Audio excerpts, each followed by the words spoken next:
Valentine's day ಯಾಕೆ ಮಾಡ್ತಾರೆ Valentine's ಡೇನ? ಇವಾಗಿನ ಪ್ರೇಮಿಗಳು ಮಾಡ್ತಾರಲ್ಲ, ಶೋಕಿಗೆ 3 ದಿನದ ಪ್ರೀತಿ, 4 ದಿನಕ್ಕೆ ಬ್ರೇಕಪ್ಪು, ಇನ್ನು 5 ದಿನಕ್ಕೆ ಸೂಸೈಡು, ಅಥವಾ ಇನ್ನೊಬ್ರಿಗೆ ಕೈ ಕೊಟ್ಟು ಇನ್ನೊಬ್ಬರು, ಈ ಥರ ಆಗ್ತಿರೋ ಪ್ರೇಮಿಗಳ ದಿನನ ಯಾವಾಗ ಸ್ಟಾರ್ಟ್ ಆಯಿತು, ಏನಕ್ಕೆ ಸ್ಟಾರ್ಟ್ ಆಯಿತು, ಇದ್ರ ಬಗ್ಗೆ ಯಾರಿಗಾರು ಗೊತ್ತಿದೆಯಾ? ಗೊತ್ತಿದ್ದವ್ರಿಗೆ ಓಕೆ ಗೊತ್ತಿರುತ್ತೆ, ಕೆಲವೊಬ್ಬರಿಗೆ ಗೊತ್ತಿಲ್ಲ ಅಂದರೆ ಅದ್ರ ಬಗ್ಗೆ ಒಂದು ಸಣ್ಣ ಮಾಹಿತಿ ಕೊಡೋಣ ಅಂತ ಬಂದಿದ್ದೀವಿ. ಯಾರು ಇದುವರೆಗೂ ಲೈಕ್ ಮಾಡದೆ ವಿಡಿಯೋ ನೋಡ್ತಿದ್ದೀರಾ, ದಯವಿಟ್ಟು ಒಂದು ಲೈಕ್ ಕೊಟ್ಬಿಟ್ಟು ವಿಡಿಯೋ ನೋಡಿ, ನಮಗೂ ಖುಷಿ ಆಗುತ್ತೆ.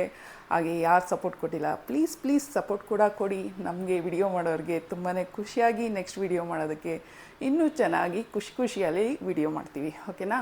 Thank you so much. ಹಾಗೆ ಇವತ್ತಿನ ವಿಡಿಯೋ ಸ್ಟಾರ್ಟ್ ಮಾಡೋಣ ಬನ್ನಿ. ವ್ಯಾಲೆಂಟೈನ್ಸ್ ಡೇ ಶುರು ಆಗಿದ್ದು ಯಾವಾಗ, ಹೇಗೆ ಅಂತ ಹೇಳ್ತೀನಿ ಕೇಳಿ. ರೋಮ್ ದೇಶದಲ್ಲಿ ಒಬ್ಬ ರಾಜ ಇರ್ತಾನೆ. ಆ ರಾಜಂಗೆ ಪ್ರೀತಿ, ಈ ಮದುವೆ ಅದರಲ್ಲೆಲ್ಲ ಯಾವುದರಲ್ಲೂ ಆಸಕ್ತಿ ಇರಲ್ಲ, ಅದನ್ನು ದ್ವೇಷಿಸ್ತಾನೆ. ಯಾಕೆ ಅಂದರೆ ತನ್ನ ಸೈನಿಕರು ಪ್ರೀತಿ ಮತ್ತು ಮದುವೆ ಅನ್ನೋ ವಿಚಾರಕ್ಕೆ ಕಾಲಿಟ್ಟಾಗ ಅವರು ದುರ್ಬಲಗೊಳ್ತಾರೆ, ಇದು ನನ್ನ ರಾಜ್ಯದ ಮೇಲೆ ಪರಿಣಾಮ ಬೀಳುತ್ತೆ, ನಾನು ಅದರಿಂದ ಸೋಲೋ ಚಾನ್ಸಸ್ ಇರುತ್ತೆ ಅನ್ನೋ ಕಾರಣಕ್ಕೆ ಆ ಸ್ವಾರ್ಥಿ ರಾಜ ಯಾರೂ ಕೂಡ ಮದುವೆ ಆಗಬಾರ್ದು, ಪ್ರೀತಿ ಮಾಡಬಾರ್ದು ಅಂತ ಎಲ್ಲರಿಗೂ ಕೂಡ ಸಂದೇಶ ಕಳಿಸಿರ್ತಾನೆ.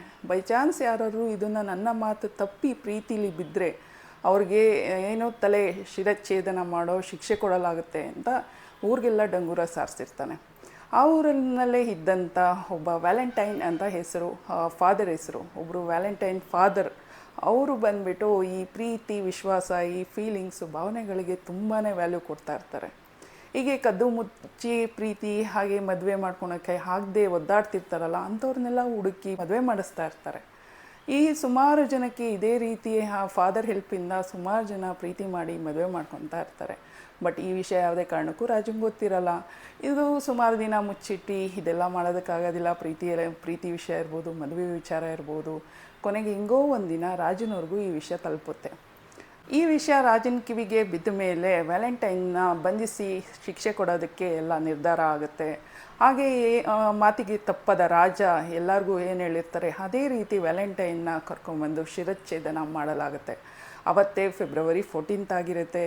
ಅವರು ಯಾರ್ಯಾರು ಅಂದರೆ ವ್ಯಾಲೆಂಟೈನ್ ಯಾರ್ಯಾರಿಗೆ ಮದುವೆ ಮಾಡಿಸಿದ್ರು, ಮೊದಲು ಸುಮಾರು ಪ್ರೇಮಿಗಳನ್ನ ಒಂದು ಮಾಡಿಸಿದ್ರು, ಅವರೆಲ್ಲ ಸೇರಿ ಅದನ್ನು ಪ್ರೇಮಿಗಳ ದಿನ ವ್ಯಾಲೆಂಟೈನ್ಸ್ ಡೇ ಅಂತ ಮಾಡೋದಕ್ಕೆ ಶುರು ಮಾಡ್ತಾರೆ.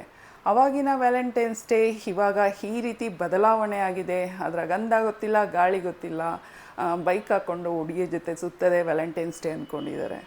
ನೀನು ನಂಗೆ ಅದು ಕೊಡು, ನಾನು ನಿಂಗೆ ಇದು ಕೊಡ್ತೀನಿ ಅಂತ ಕಾಂಪ್ರಮೈಸ್ ಮಾಡ್ಕೊಳೋದೇ ವ್ಯಾಲೆಂಟೈನ್ಸ್ ಡೇ ಆಗಿಬಿಟ್ಟಿದೆ. ಇವತ್ತು 1 ತಿಂಗಳು ಪ್ರೀತಿ ಮಾಡಿ ಇನ್ನೊಂದು ತಿಂಗಳು ಇನ್ನೊಬ್ಬರು ನೋಡ್ಕೋವಂಥ ಪ್ರೀತಿನ ವ್ಯಾಲೆಂಟೈನ್ಸ್ ಡೇಗೆ ಒಂದು ಶೋಕಿಗೋಸ್ಕರ ಮಾಡ್ಕೊಂಡು ಬರ್ತಾ ಇದ್ದಾರೆ. ಈ ಅವಾಗಿನ ವ್ಯಾಲೆಂಟೈನ್ಸ್ ಡೇಗಿದ್ದ ಮಹತ್ವನೇ ಬೇರೆ. ಬಟ್ ಇವಾಗಿನ ಜನ್ರೇಷನ್ಗಳು ತಿಳ್ಕೊಂಡು ವ್ಯಾಲೆಂಟೈನ್ಸ್ ಡೇ ಮಾಡ್ತಿರೋ ವಿಚಿತ್ರನೇ ಬೇರೆ. ಏನೇ ಆಗಲಿ ಪರಿಶುದ್ಧವಾದ ಪ್ರೀತಿಗೆ ಜಯವಾಗಲಿ, ಹಾಗೆ ತಂದೆ ತಾಯಿಗಳ ಪ್ರೀತಿಗೆ ವಿಶೇಷವಾದ ಜಯ ಇದ್ದೇ ಇರಲಿ ಅಂತ ಹೇಳ್ತಾ, ಇದು ಇವತ್ತಿನ ವ್ಯಾಲೆಂಟೈನ್ಸ್ ಡೇ ವಿಶೇಷ. ಫೆಬ್ರವರಿ 14 ಏತಕ್ಕೋಸ್ಕರ ಮಾಡ್ತಾರೆ ಅಂತ ಗೊತ್ತಿಲ್ಲದವ್ರಿಗೆ ಒಂದು ಸಣ್ಣ ಮಾಹಿತಿ ನಮ್ಮ ಕಡೆಯಿಂದ. ನಮಸ್ಕಾರ. ನಿಮ್ಮ ಸಪೋರ್ಟ್ ಹೀಗೆ ಇರಲಿ. ಧನ್ಯವಾದಗಳು.